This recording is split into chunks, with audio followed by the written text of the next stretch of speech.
Mother, man. Hello friends, this is Uncle Vlad, and you're listening to Murder Metal Mayhem from the Painted Wraith Curiosity Show.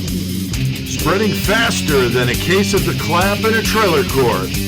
Able to shatter eardrums within a 666-mile radius. A podcast more brutal than all the rest.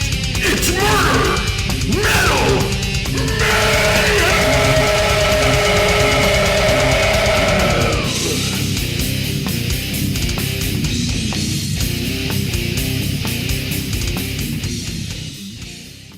All right, wow. What the fuck's up? Getting spooky there, Chris, with Uncle Vlad, giving us a little promo. That was cool. Hell yeah. Jesus. It is Tuesday. We're throwing down a new Murder Metal Mayhem, but we are doing it tonight at the Painted Wraith. Chris, we've been here before. Oh, yeah. Downtown Bloomington, Illinois. It's an awesome spot, and what a cool backdrop for us to do an episode on vampires. Hell it's going to be awesome. Episode 195, Chris, getting close to 200. So close, man. And if y'all are just listening to this, just go to YouTube because we're going to have the metals or the murder segment on YouTube. Right. You'll be able to see some of the badass shit they have. Yeah, up you in can this see the whole motherfucker. coolness of this. So definitely go check it out on YouTube. Now I got Chris here with me. Chris is in the Painted Wraith with me. Joey is in Ohio at 419 Studios. How's it going, Joey? Not bad, doing well. Out here just fucking hanging out and surviving. Awesome. Shit, yeah. And I don't hear any sirens or gunfire, so that's good. Not yet. Not yet. Don't hear no cars outside doing donuts and drifting and shit. Yeah, no hacksawing a catalytic converter or any such thing. Well, that's very good, Joey. And, of course, we've got Mike and Stephanie, the owners of the Painted Wraith, here with us. So how you guys doing? They're good. Doing good? Yeah, Excellent. pretty good. How are you guys doing? Doing really good, and it's that time of year. I mean, this is just perfect. We were here this time of year last year. Correct. When we did that episode on witchcraft, which was really cool, and a very heavy listeners on that one. So that was really cool. And, of course, any Low 12 fans out there listening, you know Mike Stoltz and his ever-loved, beloved nickname that I came up with, Sexy Bearded Handyman. There's a whole backstory to that. We'll save that for another day. Do you still have that picture? I'm sure I do. The banner ad of you. Yeah. So, yeah, Sexy Bearded Handyman is here and his wife, and they're the owners of the Painted Wraith, and just such a cool thing. All right, I like to go around the horn and talk about what shirts we got on. Chris, that looks like some kind of Britney Spears or... Yeah, it's the old school fucking crotch ripper shirt. It's fucking Nice. pretty fucking dope. I got this sweet ass new hat, dude. Fucking Courtney went and saw this bluegrass band Steel Drivers the other night. She got me this hat, and I fucking love this hat. So Very cool. Yeah. Very cool. But yeah, boom. It looks like a big cum stain on my shirt. I'm glad you said something. Joey, what about you? What are you wearing over there? I got my Murder Machine clothing zip-up hoodie that I bought at Full Terra. Nice. The one you thought you that lost? Yeah, I didn't think I had it. I couldn't find it anywhere. I was like, well, I guess I lost that at the campsite. Yeah, that sucks. I was like, I hope somebody gave it a good home, and then I'm fucking flipping through my fucking 1,000 black shirts in my closet, and I fucking flipped to it, and I was like, oh, there it is, all hung up and everything. That's awesome. That's awesome. Also, I got the Bloomington, Illinois represent in Patago hat on. Fucking Nice. A, right? Very cool. Stephanie, I see you're towing the company line I over there, but am. that's awesome. Good looking Yep. shirt. Yep. That was Painted nice. Wraith I need to get me t-shirt. one of Our them. merch. Very nice. Oh, very that's nice. sick. Yeah, I definitely need to get me one of those. Yeah, I do need to get one of those.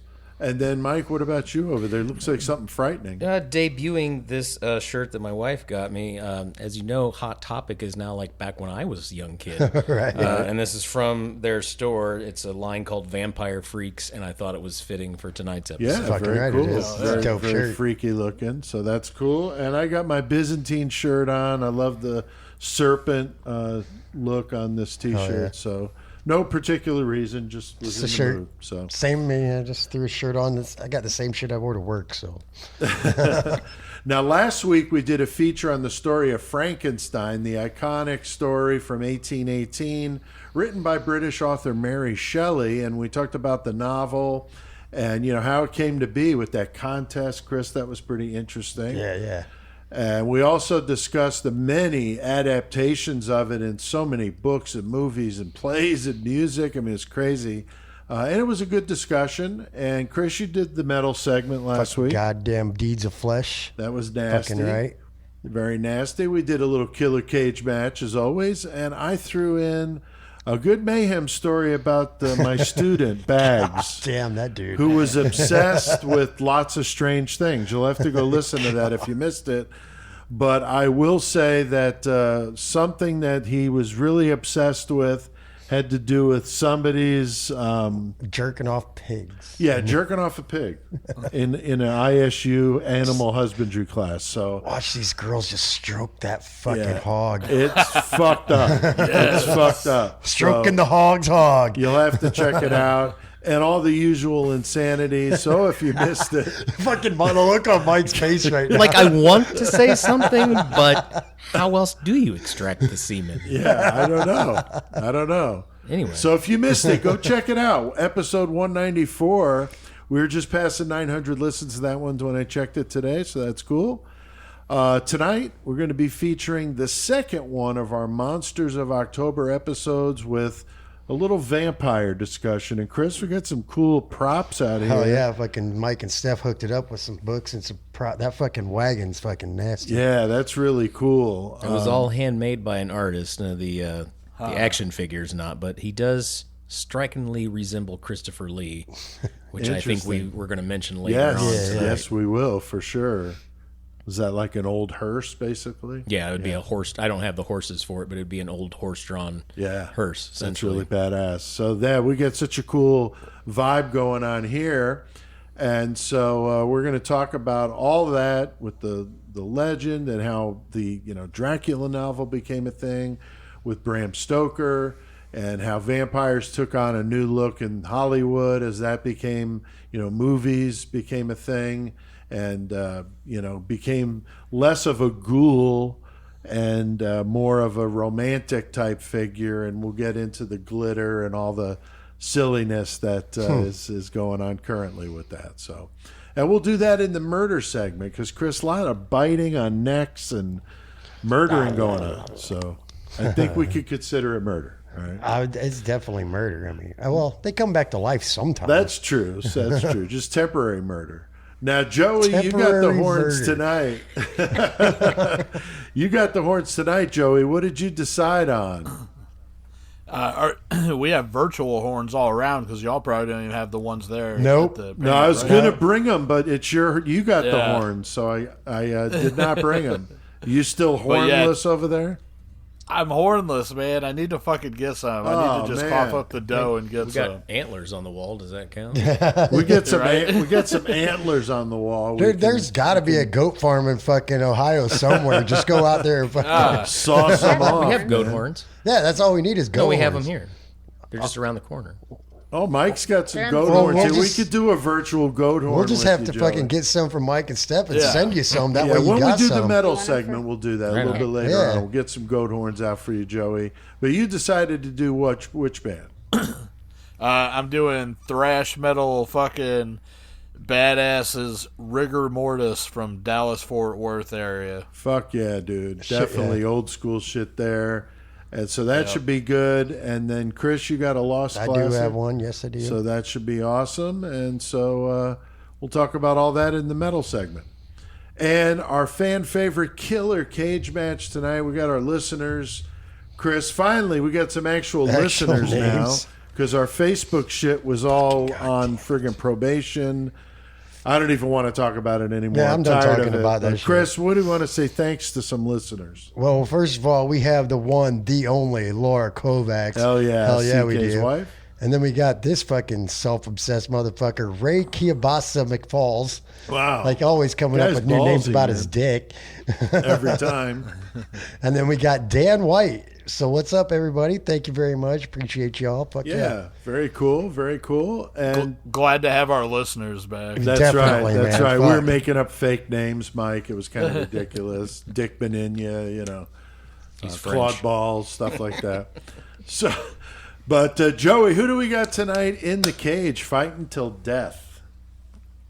Oh, this one's going to be fun. I don't even know what the objects or the variable are, but this is going to be fun. Yeah. We got David Parker Ray. Oh, and man. he's going to be fighting the. I ain't even going to say it right now. I'm just going to say it. We're going to be fighting Sick Ripper William Devin Howell from Connecticut. So. Dude, when I saw the name come up, I was like, oh, hell no, Joey's going to have to dude. have some fun It's with going to be that. fucking ridiculous. So that should be great. Guys, so you know, Joey does this. We did William Devin Howell in an episode, and he had his own title. His own nickname was Sick Ripper. And Joey does like a heavy metal rock, 80s metal scream with Sick Ripper. It's pretty awesome. So we'll do that. It'll be fun. It'll wait be to hear fun. it. Just brace for yourself for that. I had 2 shirts on, so if one happens to fly off, Oh boy, okay. And they're going to have 2 objects and a variable in the cage to make it interesting. We'll do that in the Mayhem segment. That'll be awesome. And this last week, guys, we just passed 600,000 total listens. Fucking A. That's really awesome. So it'll be cool, though, Chris, when we get to 666,000. I mean, it's going to be pretty badass. It will, and it won't take us that long to get there. So we're approaching it. All right. All right, well, guys, we got a lot on our plate tonight. Taking a little trip around the globe, adding some miles to our airline. Yeah, but when you turn into a bat, you can go wherever you want. That's true. That's true. So hopefully we try to avoid some vampires along the way. So, Chris, what the fuck do we need to do? Let's go suck some fucking blood.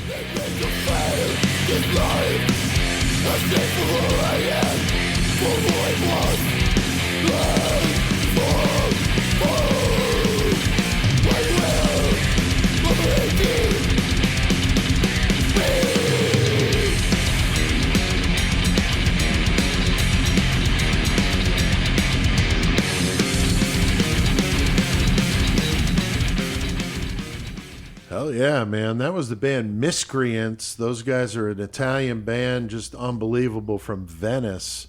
The song Fall Apart, and I just stumbled on that shit. I never heard them before. This sounds Really, pretty really fucking cool. New album.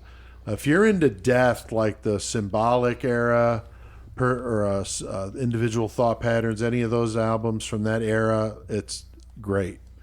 All right, as I mentioned earlier, we're recording this episode from the Painted Wraith, a curiosity and oddity shop in downtown Bloomington, Illinois. And we were here last year, as I mentioned, did that witchcraft episode.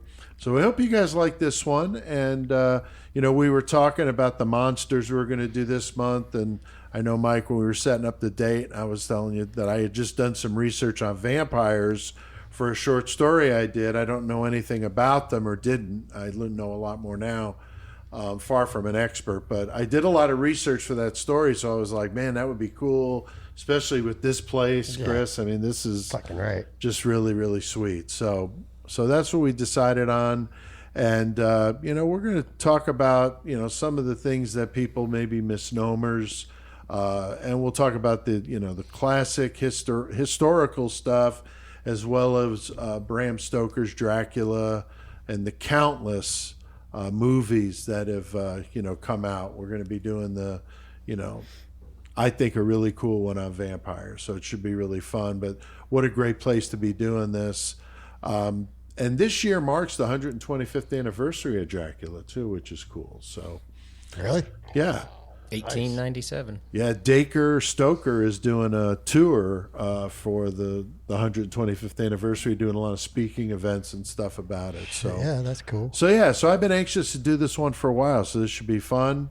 Now, Chris, what do you think it is about vampire stories like Dracula that just seem to endure? I mean, 125 years is a long time. That's a long fucking time. But I think it's a whole, just like the fascinating, like that long ago, somebody coming up with the idea of a creature, a being or whatever that comes back from the dead and basically lives at night and attacks its victims and brings them back as his own creature, kind of like a slave or whatever to him.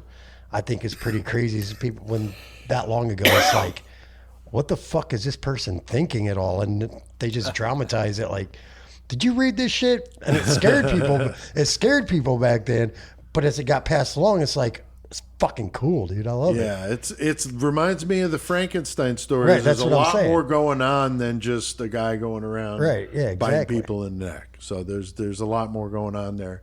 Now, Joey, I know last week we did Frankenstein, and we talked about the amount of movies, and I think you mentioned that, holy shit, there's a ton of them with Dracula or vampires. I mean, holy crap. Yeah, I can't even imagine if you just fucking typed in IMDb and then put in vampire. Oh my God. How many titles would come up? But yeah, I mean, Dracula's a classic character. You can use him for pure horror. You can use him for comedic senses. Fucking you can Dracula use him dead for, and loving it. God, I love that. No, me and Stephanie watched that the other day. Did you? Yeah, because that movie is a must see, man. So good. Hell yeah. But I mean, and the story of Dracula and the vampire itself is also like the most romanticized of all the monsters too. So there's that you can draw in a lot of different kinds of people with that, I think. Yeah, I think so too, man. Now, Mike, we're going to talk about how Hollywood, of course, they take stuff and kind of change it up, and they kind of make this more of a romantic type of figure. Well, yeah, absolutely. I mean, you got to sell tickets. You got to Right. get people in seats. We don't want to see some corpse Right. I mean, walking around. How many people are going to, well, at least, as they're starting out, have, the classic Dracula film with Bela Lugosi was 1930s. Right. So they were, everything's glamorous Hollywood. They don't want a living dead person on the screen. They're just, Right. they're not going to sell tickets. So now they get, hot actors. Yeah, the only sexy thing they didn't do is give him a beard. Right? Exactly. Or a tool belt. Yeah, well, then it's a little close to Jesus at that point. Yeah. Dies and comes back to life, and he's a That's carpenter? right. Ooh. yeah. So That's interesting. yeah. So the earliest mention of vampires, I was doing the research for this, in the English language that we could trace is 1688.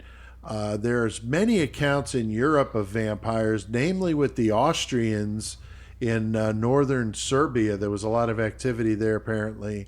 And I actually heard Serbia mentioned quite a bit in the research I did. And interestingly, that new Hellraiser, there's that one scene at the beginning that's in Serbia as well. It's a so Serbian that's film. interesting. Serbia seems to be somewhat of a hotbed of that kind of stuff. From the little bit of research I did, the word vampire, vampire, is a Serbian word, Okay. and it's the only word in Serbia that is like recognized outside of their language. No Interesting. shit. So that would make sense. Yeah, there's a lot of variations of that same type of word in so many of these languages. It's very, very interesting. Like we talked about during Frankenstein last week, it was the Y instead of an I. Right. Yeah. Vampire with a Y, right. So, the whole stake in the heart thing, comes from, being able to keep the dead in their coffin so they didn't come out, and to kill them. And, we'll talk about, some of the other things that they did, even decapitation, cutting the body up into pieces. I mean, some pretty crazy shit. We get into that Exeter, Rhode Island story. That's we talk about some of that. Now, as you mentioned, Mike, the origin of the word, I saw that part of it means witch, and the rest was someone who bites or thrusts. So that could be a sexy bearded Andy man could be doing that. Sounds like some So I porno. don't know. Right? Yeah, I don't know what's going on Wait, with that, but we didn't even mention vampire porn movies. Right, there's right. definitely Do those come It's- up on IMDb? Those are real. they probably would. So depending on the language you're looking at, the word and its origin changes a little bit, which is very fascinating. But a lot of cultures believed in vampires, so it is fascinating. And as discussed last week, like Chris just said, the word with the Y instead of the I there in vampire. Now, Mike, the early accounts of vampires, they were pretty ghastly, but like we said, Hollywood kind of took that because they were pretty gruesome in the original legends. Sure.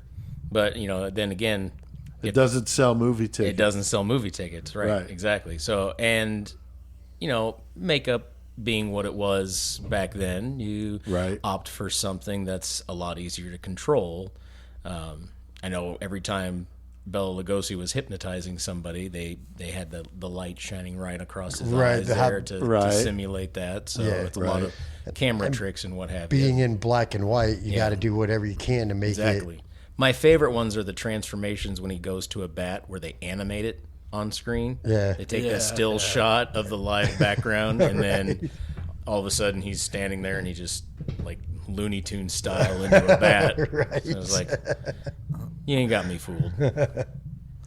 You know, it's classic, too, as we were talking about Frankenstein last week, but whenever they were first starting to film that movie, of course, they wanted Bela Lugosi to play the monster, but he was like, my face is too pretty for that. It's not going to come out right. And like, the directors agreed with him and stuff, and they ended up finding, Boris Karloff, but man, it's just hilarious that it works so well for the Dracula, but not for for Frankenstein's monster. Yeah, it is interesting. I mean, obviously, in that era, that was a lot harder to control and film than things they could do now with CGI and all that kind of stuff. Now, Chris, here in the U.S., there's that famous case I referenced a moment ago, Exeter, Rhode Island. The case of old Mercy Brown in 1892. What was the deal with that, man? Well, basically when tuberculosis wipes out your fucking family, and your family thinks that it's because of vampires, not a disease, they kind of showed signs of being alive and shit, so they went and exhumed some bodies and shit to see if vampires were involved. And they even ate one of the hearts. Yeah, that was pretty fucked up. Just trying to save the fucking family, but that didn't work. So they're just right. well, maybe vampires ain't it. So don't do that. Because vampires aren't fucking real. So pretty extreme to be eating the heart out of one of your dead relatives that has already been buried, and it doesn't work. How gross is that? That's how they believe to combat it. They would bring these ideas over with them from the old country, right, and then implement them over here in the U.S. And I don't know how many sugar packets you need to eat your dead relative's heart. Oh my God! I'm guessing at least a handful. That's fucked up. Do they cook it? It was usually well, because I think they mixed it. It would have been dried, right, at that point. Obviously, yeah. So you're gonna have to grind it into a powder, and why then didn't you they snort probably it more like like cocaine? a tea.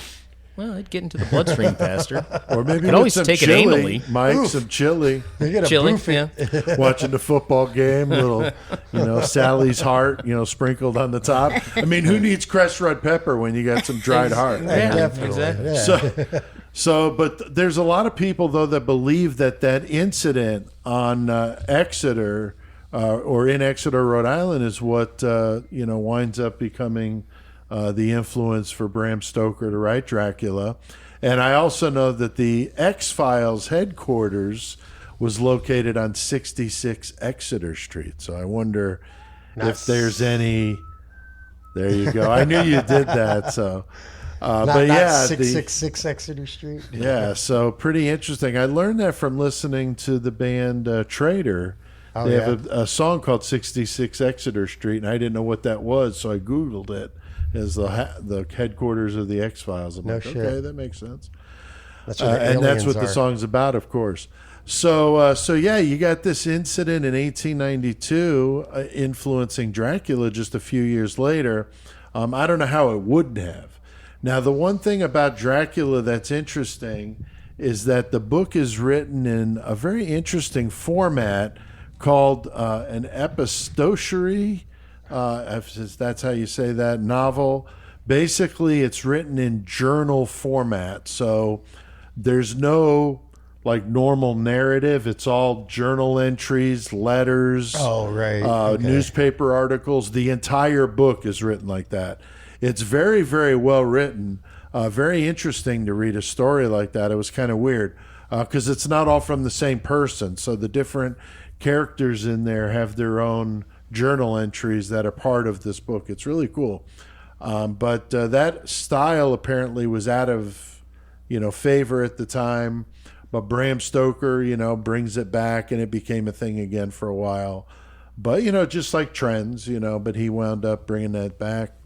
Right. Now, speaking of Dracula, I had the privilege to meet the great-grandnephew of Bram Stoker at the Dark History Convention, Chris. That was really cool. Yeah, that was fucking dope. He was there. He was a really nice guy. Dacre is his name, Stoker, and he's also an author. He's written a sequel to Dracula.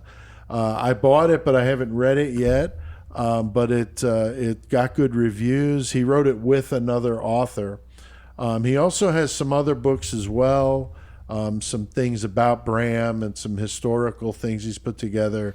Very, very interesting. And as I mentioned, he's on that tour for the 125th anniversary. So he's doing some talking engagements and some different conventions, just like he was here at the Dark History. So now, Joey, it's crazy, though, as we said, how many books were inspired by this. But I did see the very first movie that came out was a silent film called The Death of Dracula. Did you see that? Yeah, I've never seen that one before. I need to look into that. That's really old, 1921, and coming out of Hungary, I can imagine. Yeah, right how that one looks. Yeah, exactly. It would have been the year before Nosferatu came out. So right before that, and that came out. But the same as we were talking with Frankenstein. It was so big in the playwright scene, though. They were doing so many plays, and I guess what you would call Broadway at that time, But that was really, really a big story, probably bigger than Frankenstein was for sure. So you can imagine how many adaptations there were on the stage. Right. Yeah, exactly. Yeah, lots of different things going on at that time on stage, of course, because she would have been pre-4 movies. But yeah, the very first one, I've never seen that either. Now, we talk about the first vampire story, and we mentioned this last week, The Vampire, spelled with a Y, by John Polidori, and we talked about that in the Frankenstein discussion. And for anybody that maybe didn't hear that, I just wanted to summarize that quickly. 1818, Geneva, Switzerland. There's a vacation. You got Lord Byron, the author, Percy Shelley, another author, a poet, his wife, Mary Shelley, who was fucking 18 years old, which is crazy. And then John Polidori, who was the doctor of Lord Byron. The two non-authors in a contest on writing killed it with Frankenstein, which is like an iconic book. And The Vampire, that was the first, as they know it, short story featuring a vampire. Right. And that's one of the reasons why Bram Stoker wrote Dracula. So, you just talk about in a writing contest for the two non-authors to do that, I thought was super cool. But of course, Mary Shelley, just absolutely unbelievable. Not only was she 18 years old, but a female at that time writing a book like that definitely blew people's minds. That's why when it came out, it was anonymous.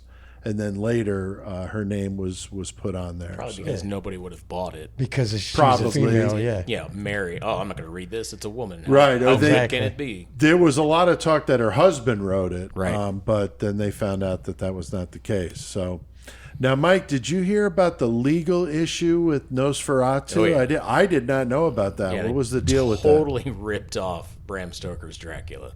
They just were like, hey, let's make a movie based on this, but we'll call it something else. No, it's not the same thing. It's not the same thing. But it was. It's like Vanilla Ice ripping off fucking Queen. Queen, yeah. It's not the same. It's got that little ting. Yeah. That's funny. Yeah. Interesting side note, the actor who plays Count Orlok, Max Schreck, is the character name for Christopher Walken in Batman Returns. Yep. Really? Just as a side note. I didn't know that. No, that's funny. Way too much useless crap. Nothing wrong with that. So, yeah, it is pretty interesting, though, that there was the lawsuit there. Went on for a few years, I saw. Yeah, so. and then they said they got rid of every copy of it, but it's clearly on the internet, obviously. So I have a copy of it. Yeah, so they said they got the whole version with a typo negative fucking soundtrack over it. That's the version I have, actually. Hell yeah, dude. That's fucking awesome, though. Yeah, David Carradine does the intro on it. Does he for real? That's cool. That's awesome. Now, the one that most people remember was that classic film with Bela Lugosi that we've already talked about. That was 1931. Christopher Lee did it in 1958. Definitely a good one. And that's when you start to see that departure from the Nosferatu-looking Dracula Dude, the to the more Nosferatu debonair. with the front teeth as the fangs is like weird. Definitely fucking freaky looking, man. Definitely freaky looking. And they went on, changed it to this pale face look and, definitely a contrast to the old school vampire myths that their cheek were flush because they were drinking blood. So, you have a little bit of departure with Hollywood. And most believe that when the graves were disturbed to find the vampires, the blood that they saw was a natural part of that decomposition process. And even the sounds that they claim that the they gases made, gurgling. yeah, and the shit, gases, emitting from the body. So, there's scientific explanations for a lot of this stuff. Bodies do some fucked up shit when they're dead, man. Yeah, and that's why, some people, you just want to believe you want to try to put a rational explanation onto something that you don't understand. Sure. Right. And that's why during funeral processes, they would have the thing called a wake. Right, to make sure that you weren't going to wake back up. So they would sit with the body for 3 days just to make sure you weren't, blackout drunk or what have you. You're going to come out of it. So. Right. So and that's very, very interesting. I think just the way those beliefs become a thing after all these years. You think like, where did they come up with that? And a lot of it's just because they couldn't think of any other reason, so they had to make one up. Which some people may say that's what religion is. Oh, dude, you read my mind. I'm not going to go there. I mean, not that I mind going there. It's just a different episode. Right. Now, Chris, when you get the more modern versions of, like Gary Oldman playing him in 1992, you even changed the appearance even more. Right. Gary Oldman looked weird, like his hair, the way it was and shit. And Bram Stoker, it's called Bram Stoker's Dracula. Right. But then, like, I don't know. He wasn't so like evil. I guess he was kind of evil. I don't know. There's just something about the way Gary Oldman. They had Gary Oldman looking in that.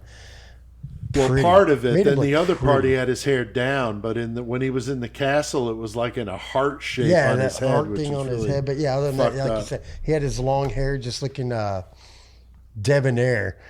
Right. Like fucking holy shit. This dude don't look like he's the undead. He just looks like he's out there getting the hose.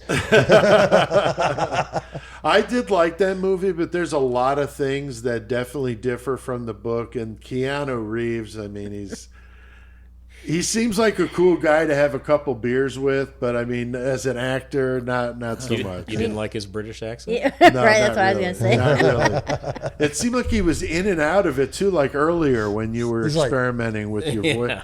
He's like Chris goes into a Cheech Marin, he's doing a German accent, and I'll just and somehow sounds like he's Cheech Marin on the fucking cell block at fucking San Quentin over there. Nice. It's like Keanu Reeves going from British to Ted from Bill and Ted.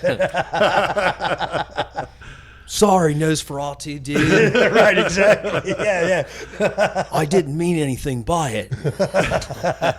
And Mike, you even have Dracula portrayed in kids shows, right? Yeah, absolutely. Oh yeah, Sesame Street. You got the count. That's right. Like right, yeah. One, 3 falling stars. Fuck.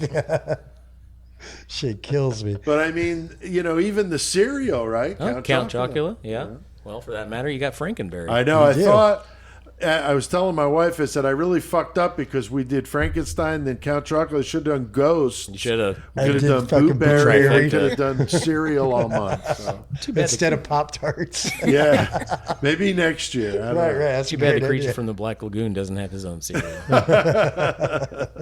Or the Mummy. Yeah. Mummios. Well, I think when you put them in like kids shows, I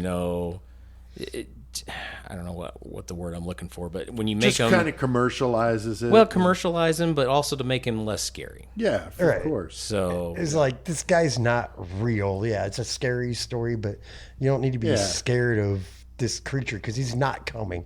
Right, exactly. So some of the things that the legends say about warding off the vampires is interesting, and that sometimes changes over the years. You got garlic. So I'm thinking Italians are pretty safe there because I got a lot of garlic in my house. So I think I'm all right. I got a shit ton of garlic at the house. The Greeks believe, wild rose to keep them away.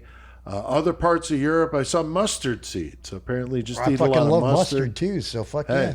And I don't know if Grey Poupon would maybe be better than Goldens. I'm not sure there. That mustard seeds are also known as Eye of Newt. Oh yeah. So, all right. Is it for real? Yeah. Okay. More useless information. I didn't know that. No, I'm just saying. I never knew that either. That's good. That's good stuff. That's why my So spells like never when work. witches are making their witches brew and they say Eye of Newt, they're just using mustard seed. Interesting. Well, that is weak as fuck. See, you think you knew it all, right? Sexy bearded handyman throwing down some knowledge. Talked about the stake through the heart, dismembering the body, the whole crucifix, holy water, that sort of thing to ward them off. And the staking, of course, varied depending on where you put the stake. So, some said through the mouth, the stomach, and then some, of course, with the heart. And through the anus. Through the anus. That's right. Through the pee hole. Oh! And then of course you got the whole vampires avoiding mirrors and avoiding sunlight. I don't want that in my pee hole at all. Now, speaking of stakes here, Mike, yes. you brought something with us that's kind of interesting. What's that all about? So, as you know, there would be vampire killing kits, and I don't have the whole kit, but I did manage to get this piece. That's cool. Yeah, that's a nice one. It's about... It looks old, man. From the late 1800s, give or take. It's Seriously? solid oak. I actually found out it is made from an oak tree that grew on Evergreen Cemetery here in town. Nice. You'll note, if you can see on the camera, you see these grooves here For on the the blood to side. flow. For the blood to flow. Yeah, because you don't want to miss, but just in case you do, you'll need to be able to retrieve it quickly to try again. Yep. Right. But yeah, these would have been part of an entire kit, which would include your crosses, your holy water, your garlic, your rosaries, your instructions, just in case you forget how to kill a vampire. Right. Mirror. And it would vary from region to region depending on... It's kind of like a fucking exorcism. To some Very degree, similar, yes. Because we got that exorcism kit at the studio. Right. And then there's Doesn't even... have a stake, though. Like, that's pretty badass. There's I even... like mine medium rare. S&P's the way for me. Yeah. But yeah, even silver to some degree. I I was going to say that. Yeah. Like silver, And even Eucharist wafers, the wafers that they give you at communion. the communion, Yeah. So Yeah, even in the some of short those story I wrote, the vampire killer is armed with stakes that are tipped in silver. Yeah. His are custom-made stakes. Now, the thing I found interesting, there's a recent 3-part Dracula story on Netflix. I believe it's British. But in that, spoiler alert, it's been out for a couple of years, but the reason he was afraid of the cross is because of all the people that he has consumed were afraid of the cross. So he's just kind of taken on that fear. Right, so he's putting out their fear that's inside him. Right, basically. it's manifesting through him because they were all terrified of the church, so now he's terrified of the church. Interesting. Nice. So assuming if he stops feeding on people who are terrified of the church, he would no longer be afraid Start of the hanging cross. out at the church socials and bunch of Jesus freaks. And Right. suck on their necks. Yeah, exactly. Go the other way around. Sucking their dong. So interesting stuff. Anytime you talk about legends, you get so many different versions of them depending on where you are. There were even some legends, and this is what prompted me to write the story I wrote, which is called A Red Mist Upon New Orleans. But they were thought of to be smuggled here with the French into New Orleans. The French. On ships, and they were packed in crates with soil from their homeland, and that's how they were able to survive the journey. And they would let them out to feed or bring them rats or whatever they needed to do to keep them alive for the month or two, however long it took them to get here. So pretty interesting stuff, and that's what made me decide to write the story I wrote. I'd never written a vampire story before, so it was kind of a first thing, and that's why I did some reading about it. But, all of this kind of stuff sounds goofy as hell, but I think, a lot of things that religion tells people is real is not that far off of, warding off a vampire with some wild rose. Not much different than nailing somebody to a cross and then he comes back to life again. Sounds plausible. Yeah, I mean, I'm not trying to knock it because, hey, if religion is your thing, that's cool. All I'm saying is it's not my thing. And I find it, at times almost more ludicrous than some of the things that we talk about here, such as, like I said, some wild rose to ward off a vampire or some eye of newt or some golden's mustard, whatever you got on hand. Some golden mustard. Yeah. So I was looking at some of the crazy stories that came out of the 1700s in Europe involving people who had died and supposedly came back to kill people in their villages. Pretty interesting. Stories in Prussia, 1721 with some vampire attacks, all over the place. But again, with Serbia, I saw mentions of Serbia in that conversation. And one was a father who came back to look for food after he died. And apparently his son turned him away and then was found dead the next day. And so that certainly got people thinking that, it must have been his dead father, Maybe he just had a heart attack because his dad just died. I don't know, I mean, maybe he died of a broken heart. Do more, very much, yeah. more farm work, more stress, Yeah. Now his dad's not there to help, so he's got to do double the chores. It's very true. So who knows? But interesting stuff nonetheless. Overworking himself. Yeah. Now, Joey. Eating way too many fried eggs. That's right. Now, Joey, none of us are religious types here, but I mean, wouldn't you agree that a lot of this stuff, is similar to that? Yeah, I mean, you can run parallels with it all day long, really.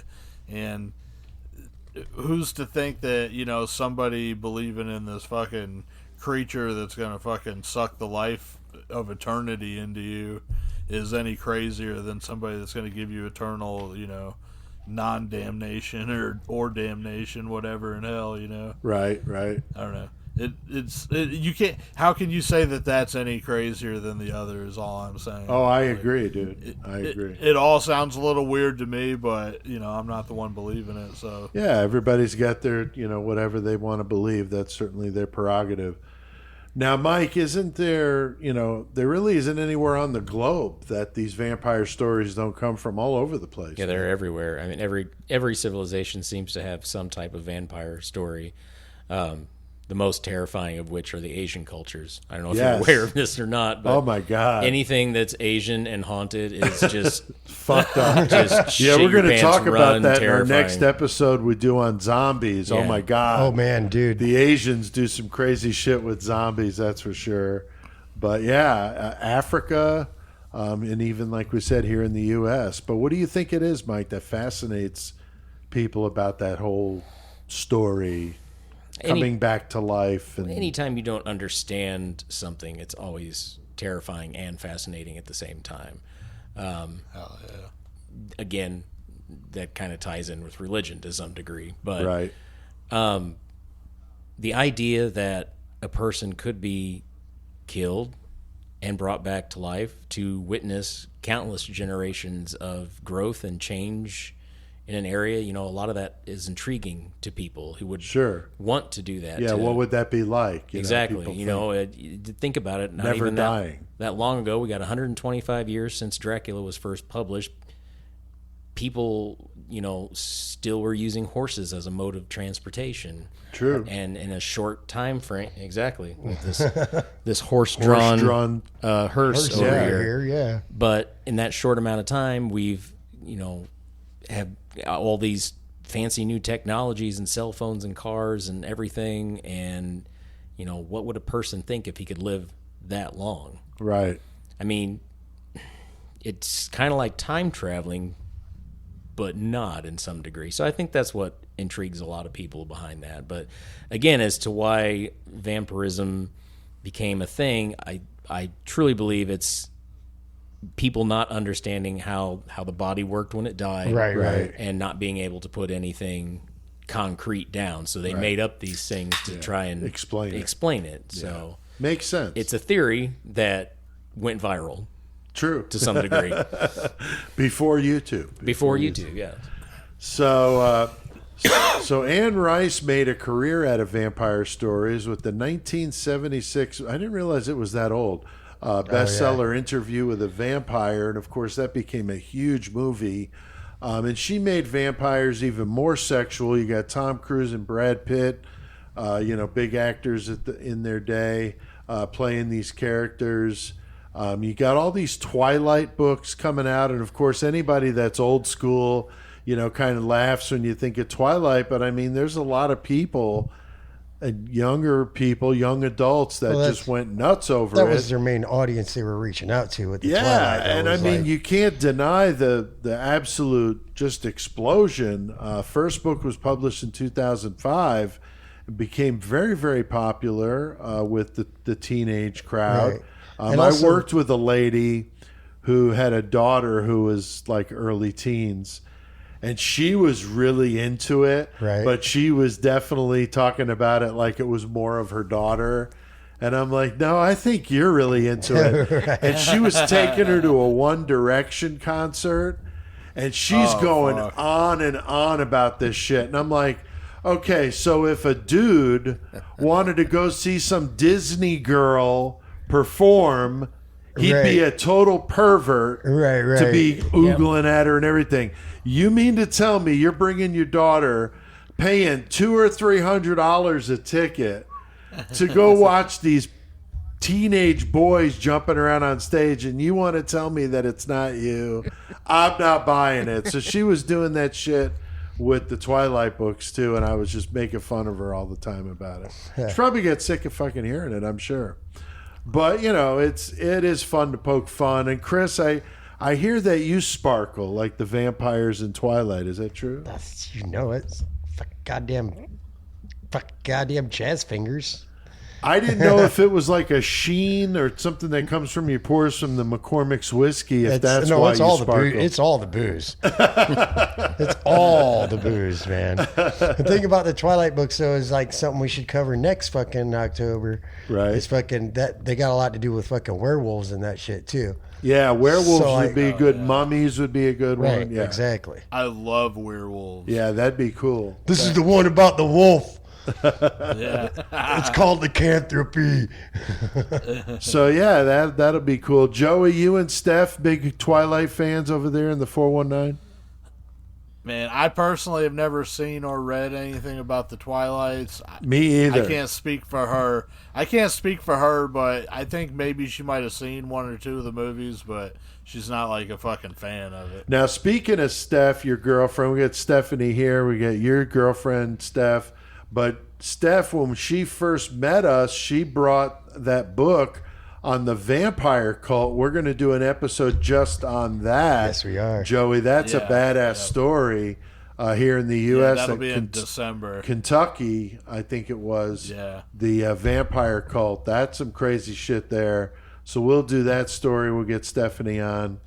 Now, Mike, what about you? Are you sparkling over there, Twilight? The only thing that sparkles on me is a piercing that I can't show you right now. Oh, okay. Okay, I didn't know if you put like glitter in the beard or anything. No, like glitter is like the herpes of the craft world.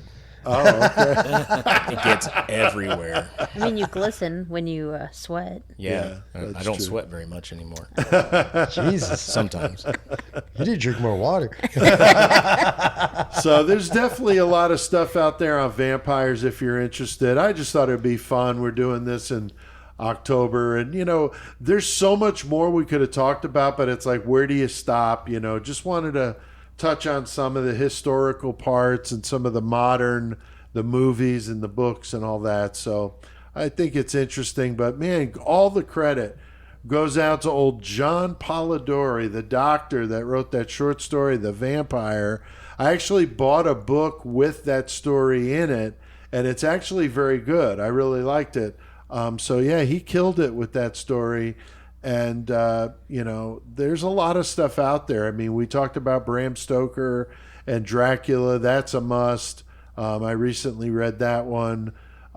Very interesting, as I mentioned, with the style of writing, but it's not that difficult to read. Sometimes stuff from the 1800s for me is hard to read because the writing style is so different than how we write today. Well, they just use like really big words, and it was very, very artistic. Still better than Shakespeare. That's true. That's tough to read. I remember that. But yeah, so I struggle sometimes with it, but did not at all with Dracula. It's really good. The description of him riding that horse-drawn carriage into Dracula's castle is worth the price to reading just that. It's at the very beginning, but he talks about the ride when he goes to the castle. It's pretty badass. The wolves in the background, and it kept getting darker and darker and darker. I mean, it's well, then all cool. the townsfolk that Harker was riding they the carriage warn him, with, and they're like, "Yeah, Don't we're not go going to go there. any further." Yeah, we're out. You go. Yeah, they even tell him, they're like, "The dead travel fast." And he's like, as a warning, like, "Here, Right. take this cross and see ya." Right, exactly. Nice knowing you. Yeah, so it's just a really cool story. But guys, anything to add to this one? Anything you wanted to mention that I didn't mention? Nah, I don't think I got anything. Can't think of anything. Joey?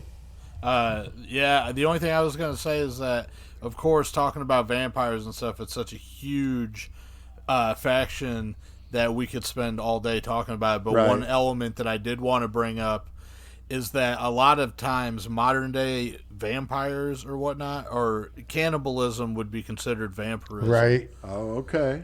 So you got like Albert Fish, and he was the vampire of Brooklyn. That's right. Because he, Yep. yeah. So when you're talking about vampires, you can easily add cannibals to that list too. So. Yeah, and I Richard mean, we've Chase. even done some. The Vampire of Dusseldorf, Yeah, Peter Richard Curtin. Chase. Peter Curtin, Richard Chase here in the U.S. We've done a couple of those stories, so definitely. Richard Chase fascinating. just straight drank blood, though. So. Yeah, Richard Chase was fucked up. That's for But yeah, sure. Dahmer wasn't considered a vampire.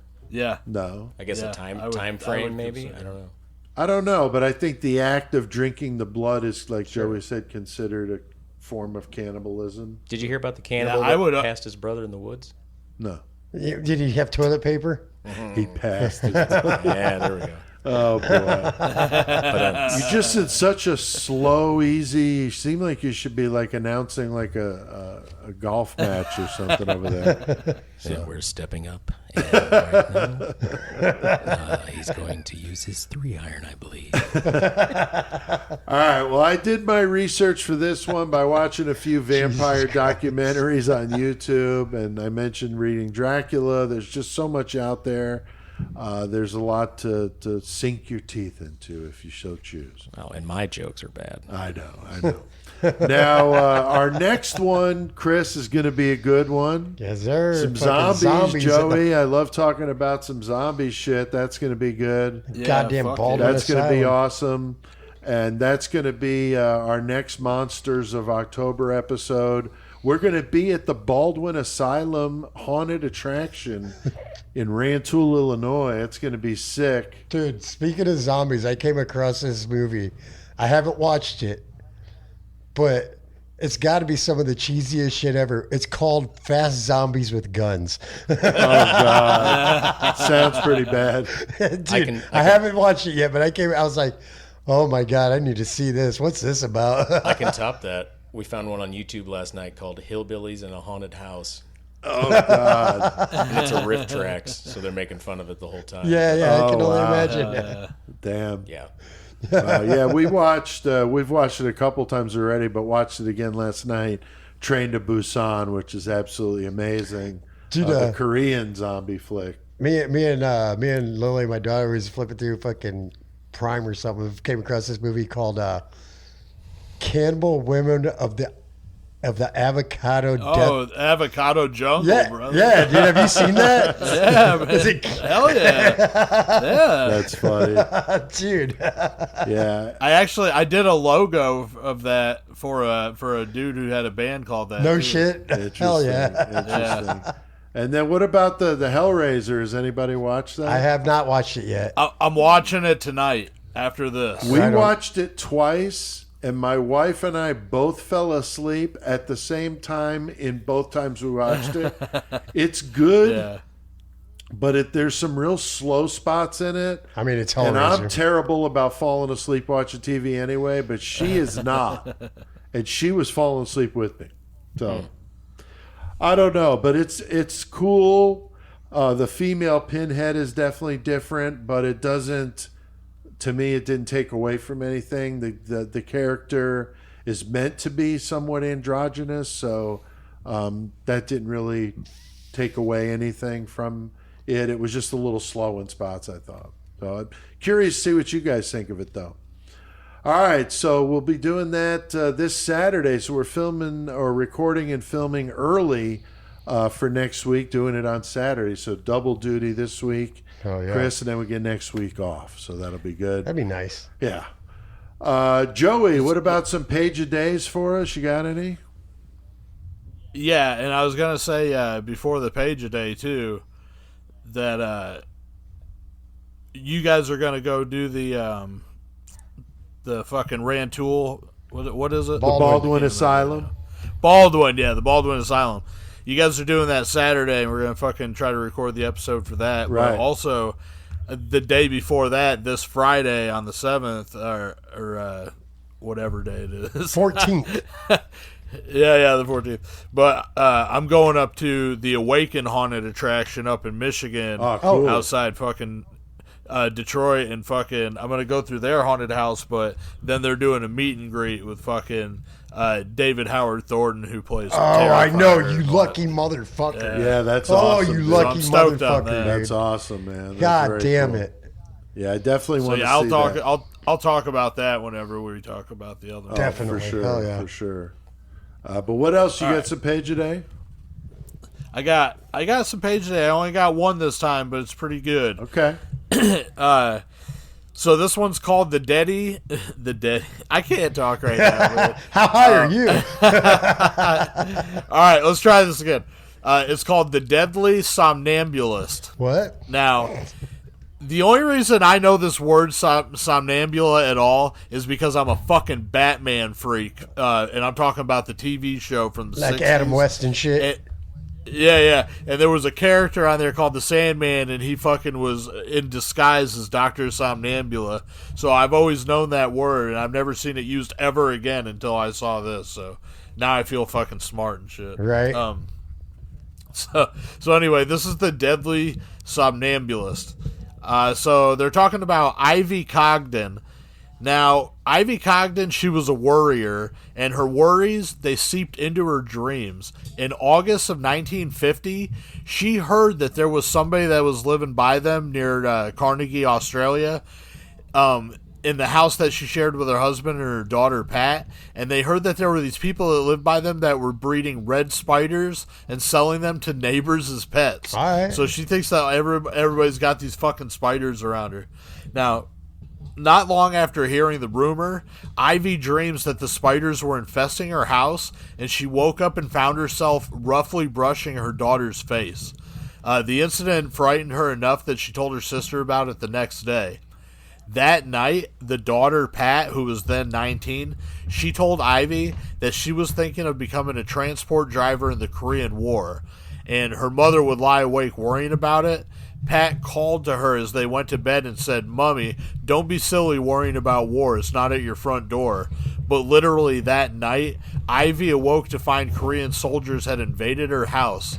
She ran to Pat's room and saw a soldier attacking her daughter on the bed. She ran outside and grabbed an axe to defend her daughter. Her next memory was that she was running to her sister's house, which was next door. Right. And Pat was found dead in her bed with 2 axe wounds to her head. Ivy was arrested and charged with the murder of her daughter. Police had a hard time believing that she had been asleep when she killed Pat with such force, but there were 3 doctors that testified to the Victoria Supreme Court that confirmed the extent of Ivy's nervous conditions and her tendencies to sleepwalk. So her sister, along with another doctor who had prescribed Ivy sedatives literally the day before her daughter Pat was killed, told the jury about the spider dream. and Ivy's sister and husband attested to the loving mother-daughter nature relationship that Ivy and Pat had. Ivy was found not guilty due to automatism, and she was the first person to be acquitted using a sleepwalking defense, setting an international precedent. God damn. Wow. Fucking got away with fucking murder for sleepwalking. Man, that's some crazy shit. Is crazy. Yeah. But Page a day, man. it's kind of reminds me of like the Freddy Krueger shit. You know Very how much. fucking Wes Craven came up with Nightmare on Elm Street. Yeah, and that shit. kid that died in his sleep. Yeah, that's fucked Yeah. up. But anyway, so that's the only page a day I had for this week. But yeah, fucking always good to fucking check out that shit. Oh, yeah, Fucking right, very man. cool. Always good. All right, well, we have done our fair share of murdering and vampires tonight. So I think it's time to crank up some metal. And Mike, what the hell do we need to do? Let's get our metal on. Just because CK has passed on, he's not done educating the masses. CK will forever be the great metal motherfucker. We're here to stomp poser ass and eradicate the planet of their kind. CK has passed the torch to us, and we will forge the fuck on. In CK's name, we will bestow metal knowledge upon all of you. All right, the metal motherfucker, the great metal motherfucker, CK, always in CK's name, coming up on 1 year since CK passed. It's hard to believe it's been that long, guys. You know, it's just crazy. But always remember CK, and we do this segment in his honor because now we rotate who's got the horns.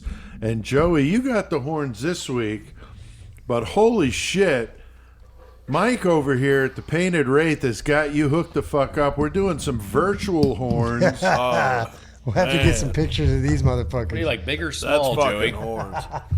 Yeah, that's fucking horns right there. So Mike, I think why I don't- would go with those. Yeah. Mike, why don't you explain to the listeners what that's all about? Because they're just listening now; they can't see you. So we have several variety of goat horns in stock. They're just basically the casings, I guess it would be, for the horns. We have these just regular goat horns. And then we have these big ram's horns, Fuck yeah. Fuck yeah. Just one pretty horny badass. bastard, I guess. right? You know? I kind of like them because you can kind of set them up a little bit. If you had like, I don't know, plant stand or something, you can make kind of looks like a little spiral staircase going. Yeah, Make a that's pretty badass fucking Halloween costume exactly. with them bitches. So Turn a bong into it. Fucking right. Turn a bong into I it. guess I should talk into the microphone. Huh? So, Joe, you got some serious horns going on over here tonight, sent to you that's virtually. badass. So, what yeah, did you thank you. decide on, Joey? It's your turn to do the segment, so you get to pick. Yeah. So for anybody that was listening to the last time, I said I was gonna do Anal Cunt, band from Massachusetts. I will do Anal Cunt the next time I get the metal segment. But Right, this right. time I decided to do a band a little bit quicker, but also one that I've been wanting to do for a while. And that band is Rigor Mortis. Oh yeah, dude. Very cool. And they formed in 1983 in Dallas, Fort Worth. Now, there's like a grindcore band called Rigor Mortis, and that's not the same band, and they're from overseas. Yeah, I was wondering then- if there was more than one. Also, Immolation, they changed their name from Rigor Mortis because that's what they went by for a little while, and then they became Immolation. So you can still get them linked to that through that sometimes. Interesting. But the band I'm talking about is the speed metal thrash band from Dallas Fort Worth, Rigor Mortis. Fucking whenever they came out, it was Bruce Corbett on vocals, Mike Skaish on guitars, Casey Orr on bass, and Hardin H. Harrison on drums. And for the most part, that band kind of stayed with those guys in rotation. They released their first demo in 1986, which was called Rigor Mortis. In 1988, they released their first full length, which was also titled Rigor Mortis. They were really into horror movies whenever they came out, and that's like a big part of their themes and shit. And they had songs such as Wizards of Gore, Demons, and Reanimator. And I'm just going to say that right now, I missed the boat on this because I just was not fucking thinking. But on Rigor Mortis' first album is a song called "The Vampire." Oh, and I didn't use it for the bumper song tonight. I used the song off their second album. But anyway, I missed the boat on that. Yeah, it's all good, dude. It happens. After 1988, after they released their self-titled full-length, they came out with an EP in 1989 called Freaks, and it's also a fucking badass fucking album. In 1991, they came out with their second full-length, and this one's just fucking amazing. It's called Rigor Mortis vs. the Earth. Now, Bruce Corbett was no longer on the vocals, and actually they basically split the songs between the other members of the band, including newcomer Doyle Bright, who did the backing vocals, and he did some of the backing guitars. They broke up in 1991, but then they reformed in 2005 and played some shows and stuff. And that's a big hiatus. Yeah, that's a huge hiatus. But they were recording some music for a third full-length album to come out. But unfortunately, Mike Scacia, he died on December 23rd, 2012. And that pretty much ended what was Rigor Mortis. Mike Scacia, just in case anybody else knows these bands, he was involved in a lot of bands, but he was in The Revolting Cocks. He was in Lard with Jello Biafra from the Dead Kennedys. He was in 1,000 Homo DJs. And hugely, to a lot of people, he was the guitarist in Ministry as well. Right. Hell yeah. So the other members of Rigor Mortis, they did end up finishing that third album, and they called it Slaves to the Grave, and it came out in 2014.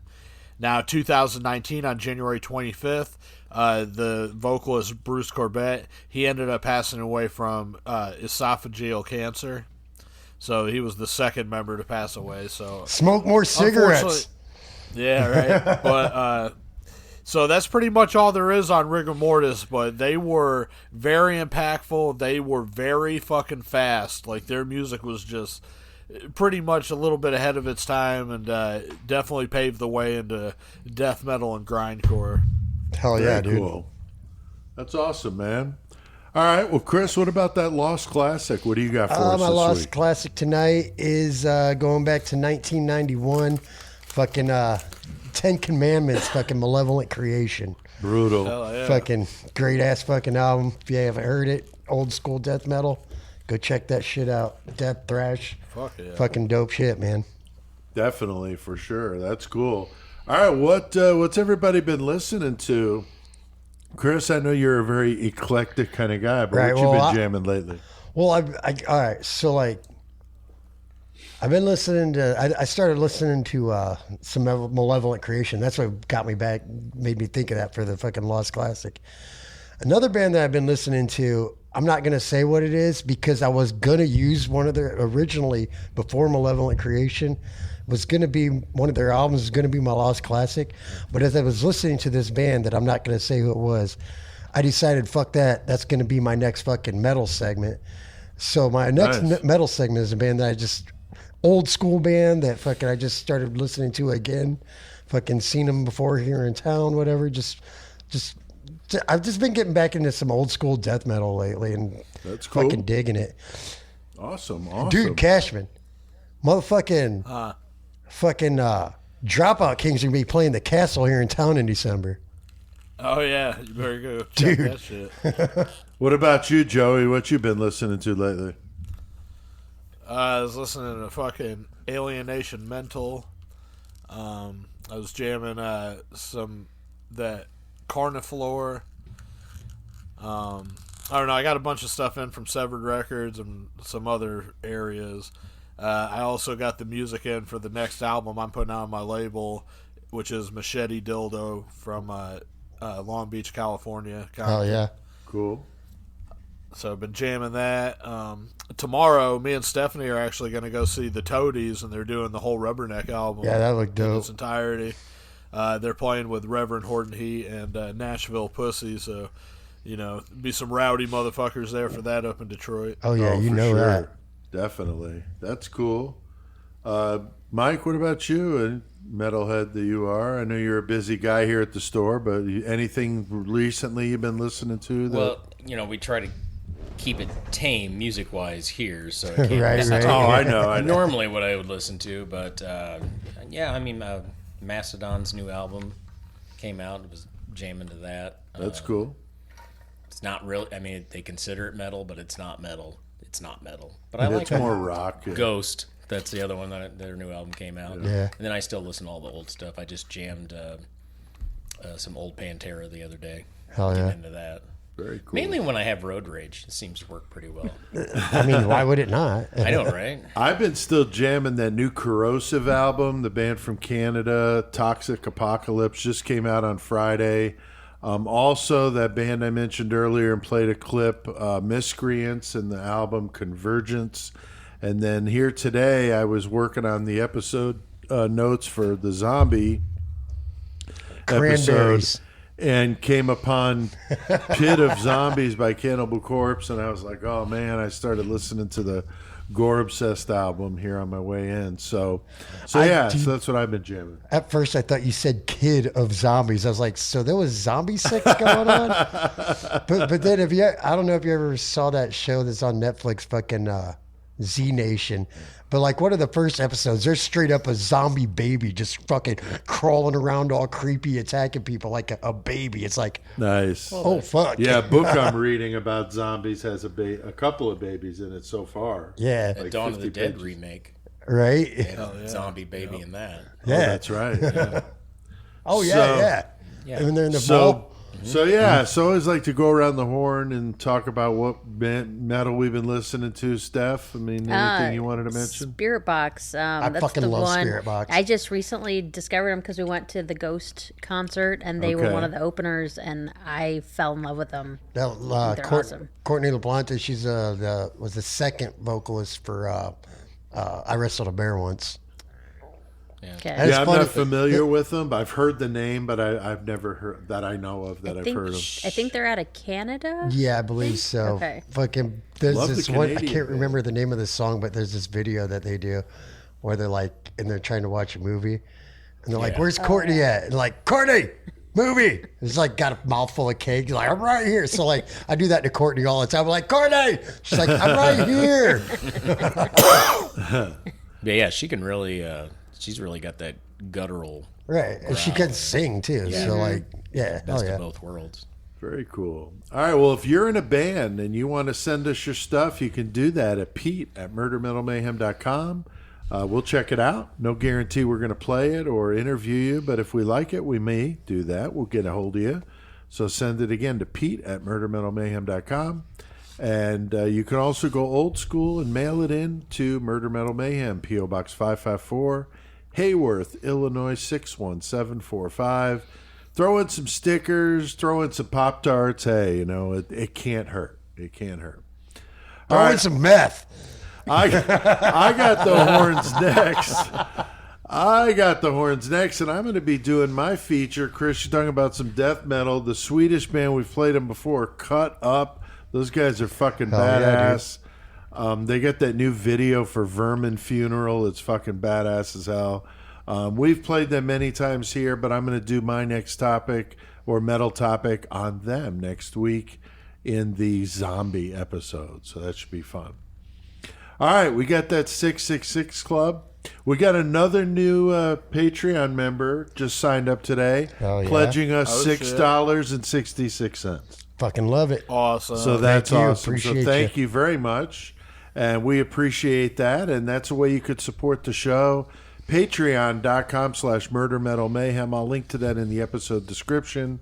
But $3 a month is all you got to do, and it gives you some VIP access. And working on the website now, trying to come up with an exclusive part for the 666 Club members. So working through that. All right, well, we have done plenty of metal tonight. So, Joey, what the fuck do we need to do? Let's get, shut the fuck up, bitch! This is Sick Ripper time! We getting our mayhem on!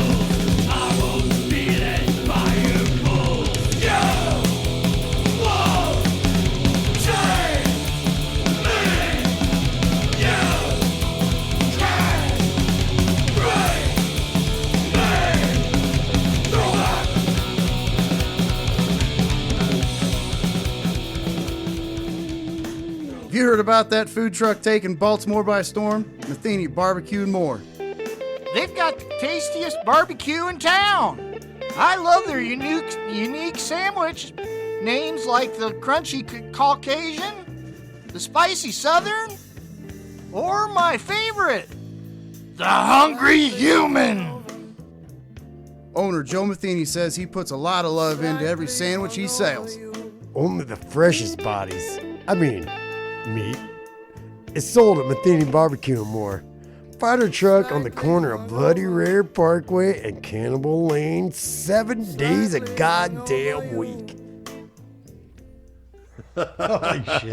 That was Big Mike and Crazy Mike, right? Oh, yeah. No, that was Dan and Dan Steinlicht and Crazy Mike. And Was you. it? Yeah, I know the one was me and Crazy Mike. That was Steinlicht, though? Yeah. All right. Yeah, that was good. That was an older commercial we did for old Matheny Barbecue. And before that, Rigor Mortis and the song Throwback. And Joey, that was a good one. I always like learning about something I don't know about.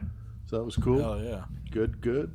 All right, well, we are in Mayhem, and this is where we tell tall stories. We talk about things that don't really fit into murder or metal, and so we are here at the Painted Wraith. We got Mike and Stephanie here, the owners of the place, and wanted to just kind of talk about, how long have you guys been here now? I mean, it doesn't seem like that long ago, but then it does. So when did you start? We opened August of 2021, so it's been a little over a year. Just over Pretty a year. bold doing Yeah. that in the middle of a pandemic. Yeah. So hats off to you guys. Yeah, I mean, we couldn't ask for anything better. Everybody's been very supportive, and it's been awesome. People traveling hours to get That's to us in awesome. some cases, or even just, if they're on a road trip and they Google, odd things to visit Yeah. or whatever, and they check us out. So, I mean, That's really cool. It's awesome. Yeah. So when you say an oddity shop, Mike, I mean, what are we talking about? You guys sell so many different things Oh, my here. God. But to the listeners that maybe don't know, what do you mean by an oddities and curiosity shop? Well, oddities are subjective, I guess is the word I'm looking for. Right. So, one of the oddities we have for sale is a pheasalope. Now, you know what a jackalope is, right? Yeah. Right. I see it over there. Yeah. Well, the pheasalope has pheasant wings, pheasant tails, and pheasant feet, along with the rabbit body and head, and then the deer antlers. So I would consider that to be an oddity of sorts. Super. If that motherfucker came running at me, I'd be like, "What the fuck is that? What the fuck is that?" And he'd go fast because he's got those tiny little yeah, legs. he's coming at you quick as Right. fuck. Or he would faceplant because He's off balance. Yeah. Right. Needs more in his ass end. The other thing I guess would be odd is over here in the corner we have a 1920s mortician's practice head. Oh, wow. As you know, a lot of people die violently and sometimes need to be reconstructed. The practice head was for a mortician student to practice Putting the skull back. redoing the face and the facial features so they could do an open casket. Nice. Interesting. And the one that we have actually has a face with the plaster still on it would be like fiberglass or wood or something that they would do it on. So Interesting. You still have the baby coffin here? no, those sold. Wow, Yeah. nice. To a But daycare? Did a daycare buy them? Hey, Cashman, check it out. They got these stickers over here. I need to get one, though, dude. It says bones, boobs, blunts, and blasphemy. That's great. Yeah, that's totally you, Joey. From our vendor, Miranda. grave markings down in Yeah. St. Louis. So you got Nice. signs and stickers and all sorts of books. I mean, you guys sell my books here. Yeah. Yep. You sell all sorts of local artists, authors. Yep. What's that all about? Yeah, Steph? we try to support local art as much as we possibly can. Which is super cool. Just trying to. I mean, I know as an artist, before we ever had the shop, trying to find venues for us to be able to sell our stuff, and Right. most mainstream places being like, nope, that's not our thing. yeah, right. That's not coming No, I to don't mind. want to sell baby caskets. Sorry. So now it's just trying to bring something new to the table and giving local artists and semi-local artists a chance to display their art and hopefully sell the it. dark and- side. Yeah. Yeah, I mean, it's not just a Halloween thing, but with it being Halloween season, this is just the perfect place. I know last year and the year before, I bought quite a few of my Christmas gifts here for people because this is a cool place where you can get something for that person on the list that you're like, the gift card for Kohl's just isn't cutting. Right. You know what I mean? Right. They need a skull.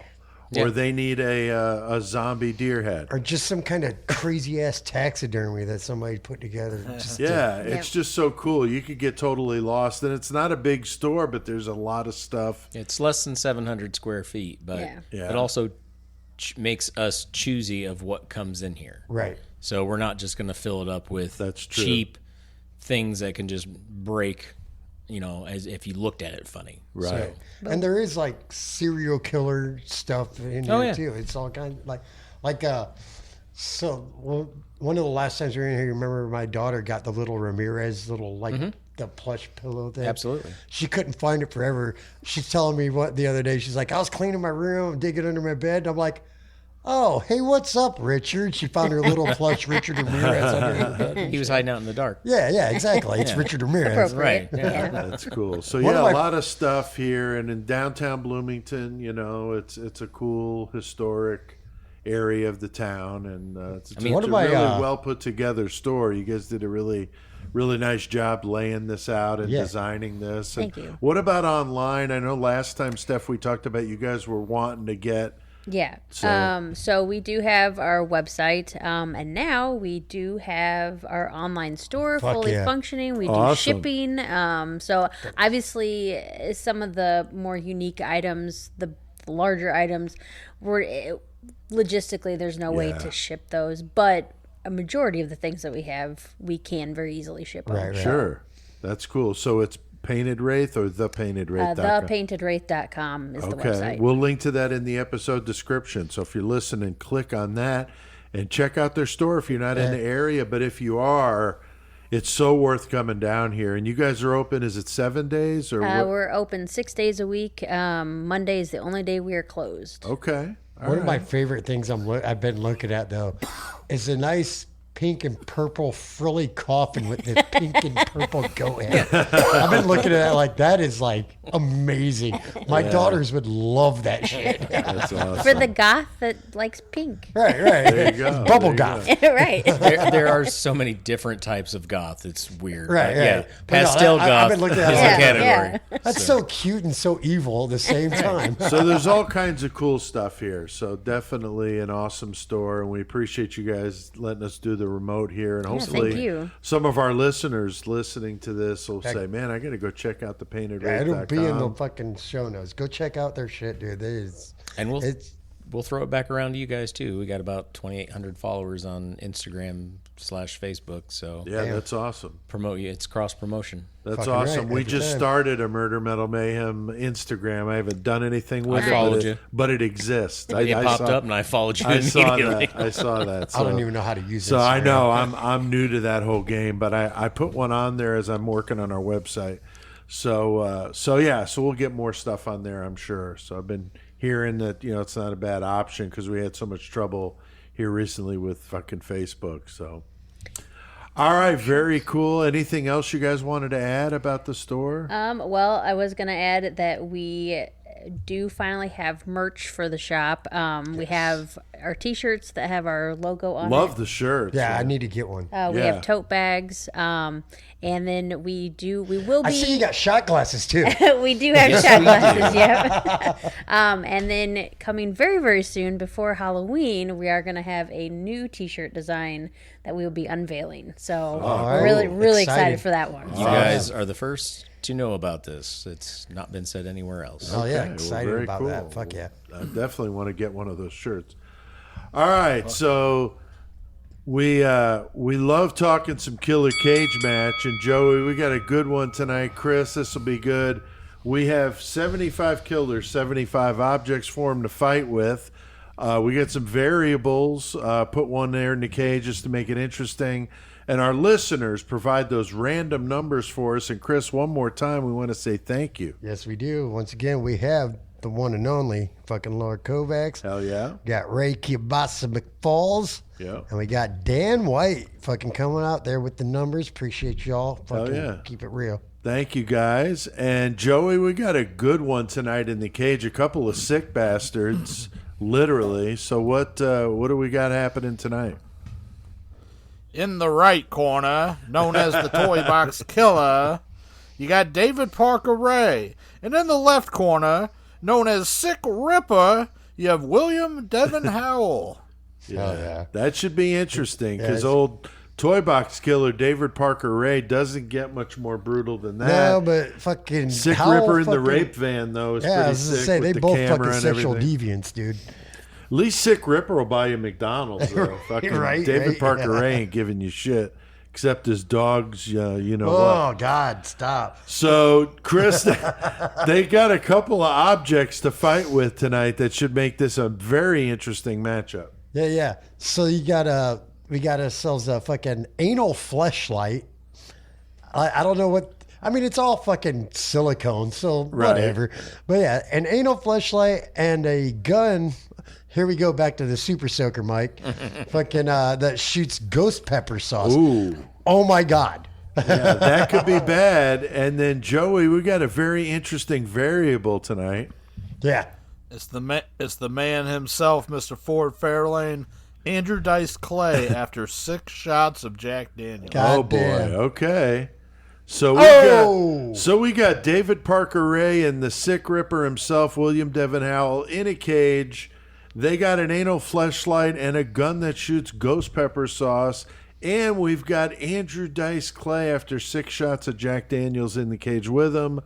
What the fuck, Chris? What do you think about this one? Oh, man, I don't even know where to be. I mean, I never know where to begin. Even after I look at it, I'm just like, because I looked at it before we started recording. I'm like, what do we got going?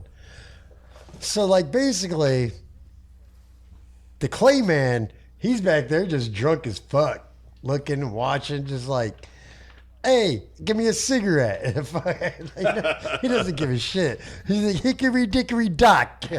Like, fucking whatever. Little Miss Muffet Little sat Miss on a Tuffet. Oh. Hey. Fucking, so David Parker Ray, being the fucking huge sexual deviant that he is. Yeah, a little bit. Like, he just fucking looks at Sick Ripper, who is way bigger than fucking... He is. Yeah. Pretty big dude. Yeah, fucking Devin Howell's fucking huge compared to fucking Parker Ray. So they're looking at each other. Parker Ray sees that fucking anal fleshlight. He's like, I need to make something work with this. Looks at Devin, fucking somehow he gets a hold of that fucking ghost pepper gun. Fucking gets fucking Howell in the eyes. Takes the fucking goddamn motherfucking anal fleshlight. Sticks that in Howell's ass. And he fucks his ass while he's fucking the fleshlight. Like, it's like double pump. Oh, wow. Like, fucking...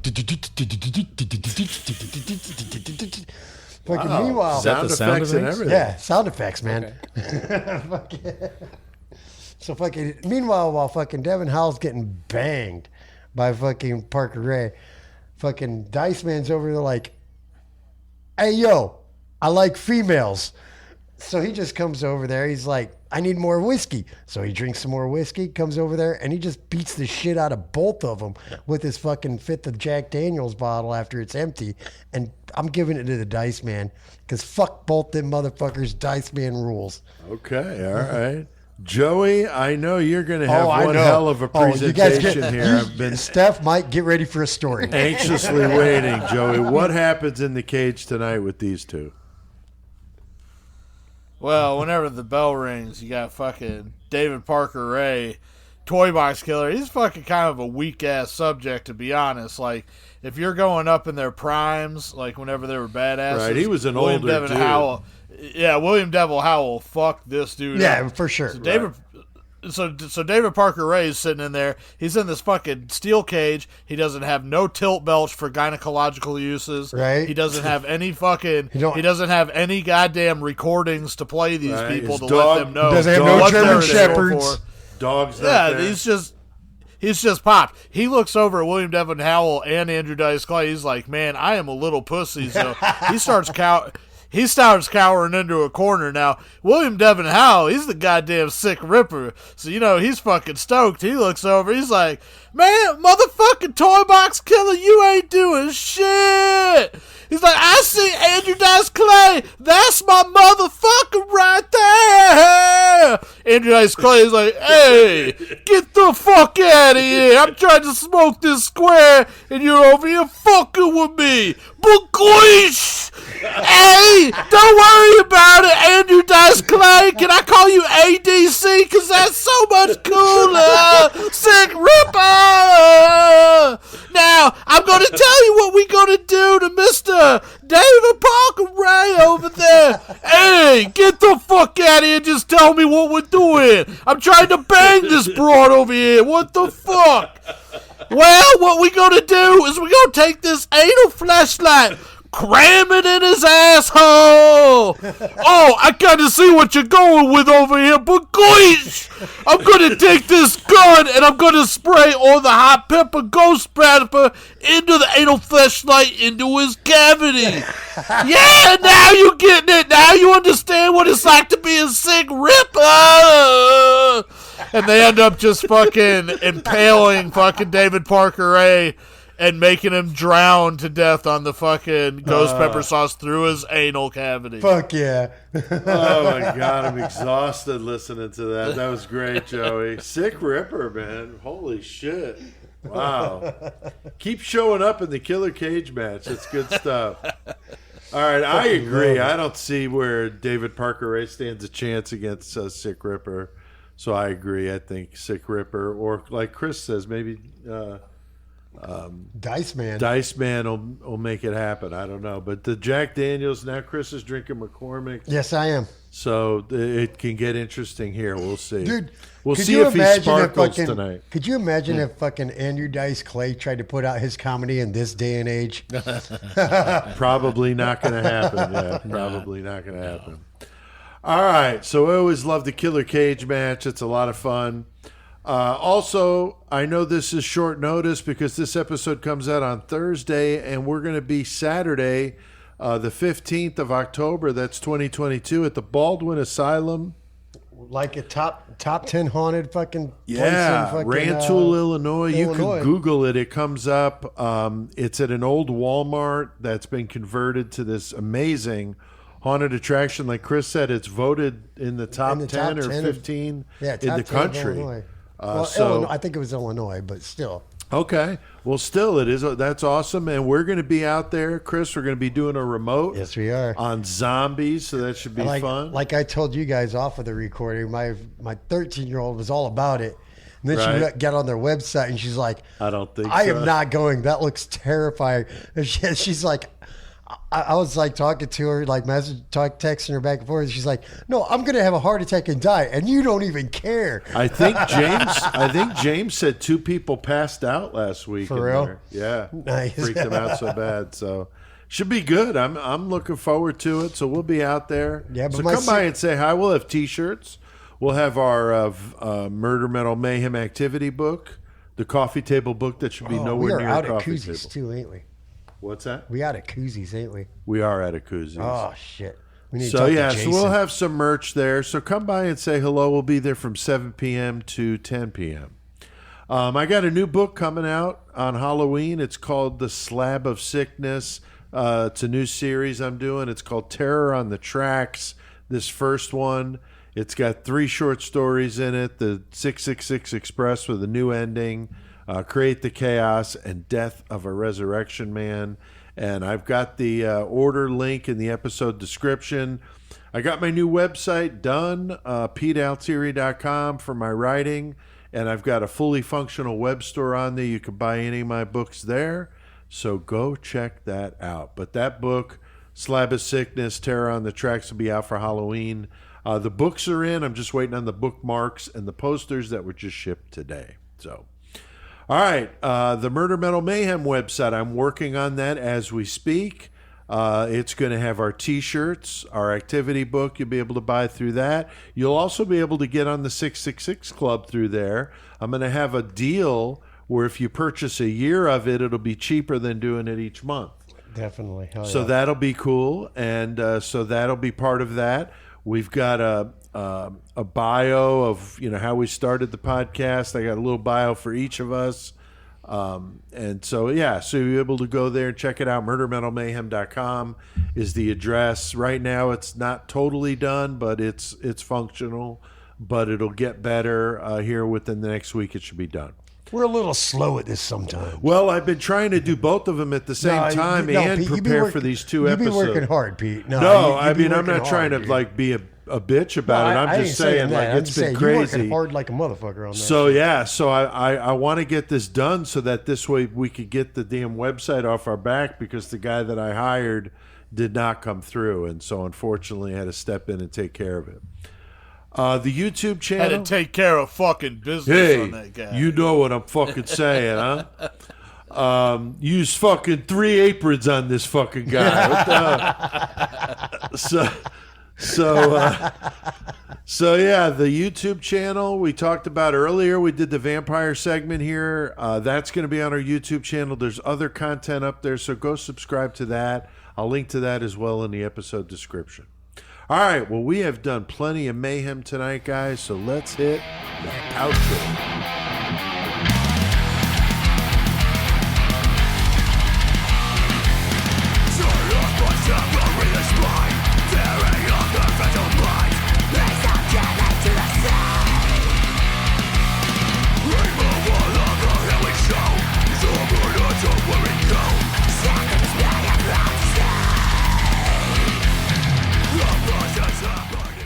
Hell yeah, some killer thrash from up north, Winnipeg, the band Endless Chaos, and that song Stack Their Heads.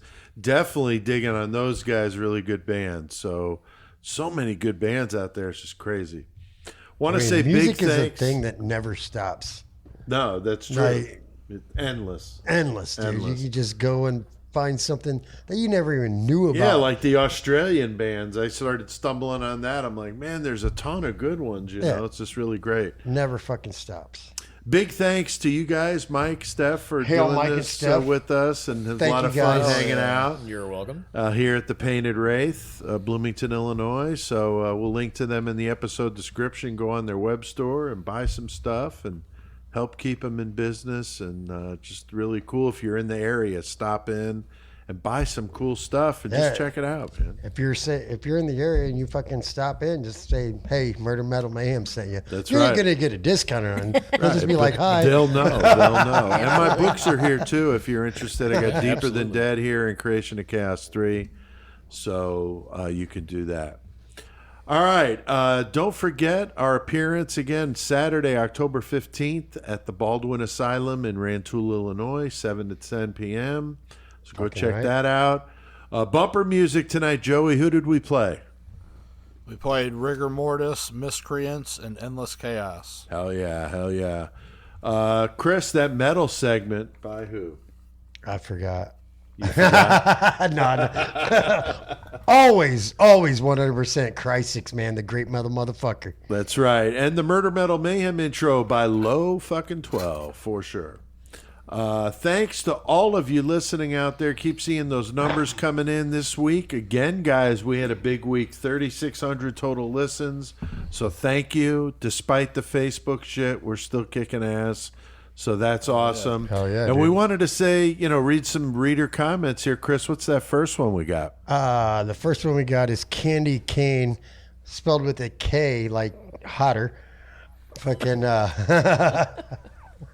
but yeah, Candy Cane 666 says, I really loved your episode on Frankenstein. I had no idea the story was as deep as you guys talked about. I ordered a copy of the book on Amazon. Hell yeah. Fuck yeah, read that shit up. Get into it. Our listeners are not stupid, apparently. She can read. That's awesome. So thank you, Candy. Better than me. Awesome. Joey, what about that second one? Dave Grimm commented, "You guys are the fucking best. I'm in Denver, and a group of my friends listen to you every week. have you guys done a feature on H.H. Holmes yet? Nice. That's a good one, Dave. We have not done H.H. Holmes. So at all. Holmes is we have a gonna Holmes eventually. mask in the studio. That's right. That's right. We'll do Holmes eventually, Dave, but thanks for listening. Yeah, appreciate it, man. All right, Mike, what about that third one there? Actually, she's I'll take that one. Stephanie, go ahead. Clarissa Brown 5 says, I live in London and my girlfriend told me about your podcast. It's great. I love how you guys take really dark topics and make them funny.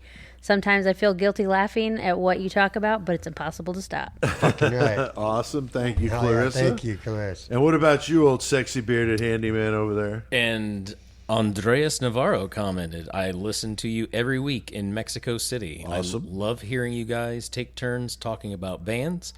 I've learned of some really good ones, so thank you. I'm an old school metalhead from the 80s. Fucking Oh, right. yeah, Andreas. I'm also an old school metalhead from the 80s. So I am here.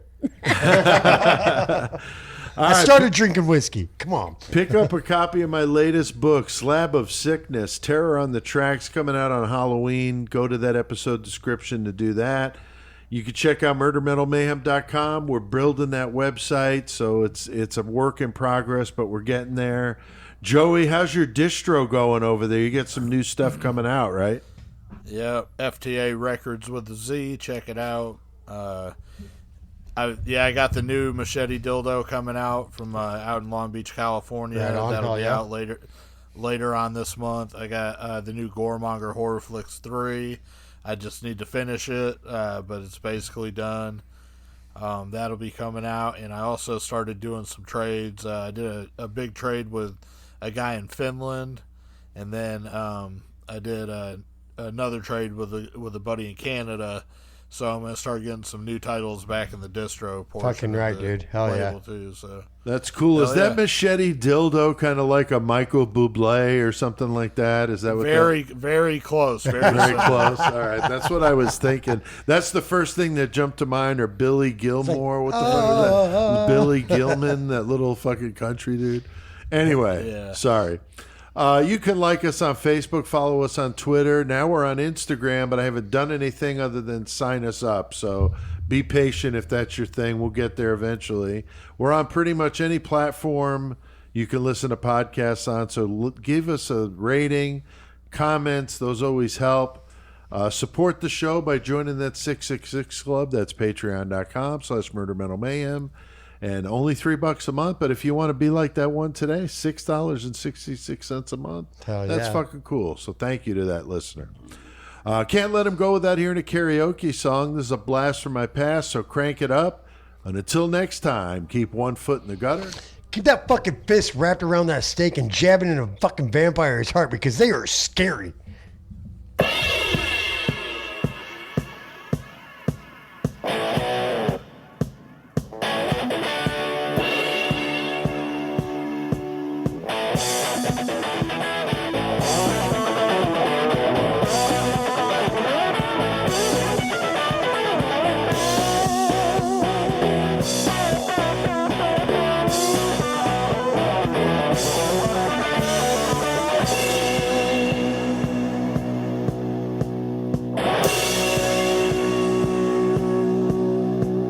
Whoa, Black Betty, Bammy Lamb, whoa, Black Betty, Bammy Lamb, Black Betty in a trap.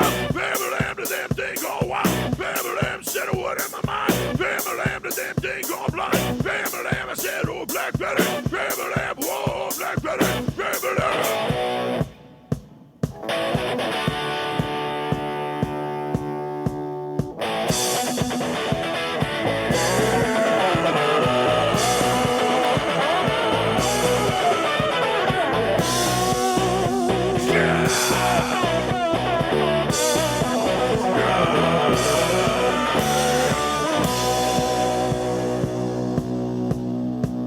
Whoa, Black Betty, Bammy Lamb, whoa, Black Betty, Bammy Lamb, she really gets me high. Bammy Lamb, you know that's no lie. Bammy Lamb, she's so rock steady. Bammy Lamb, she's always ready. Bammy Lamb, whoa, Black Betty, Bammy Lamb, whoa, Black Betty, Bammy Lamb.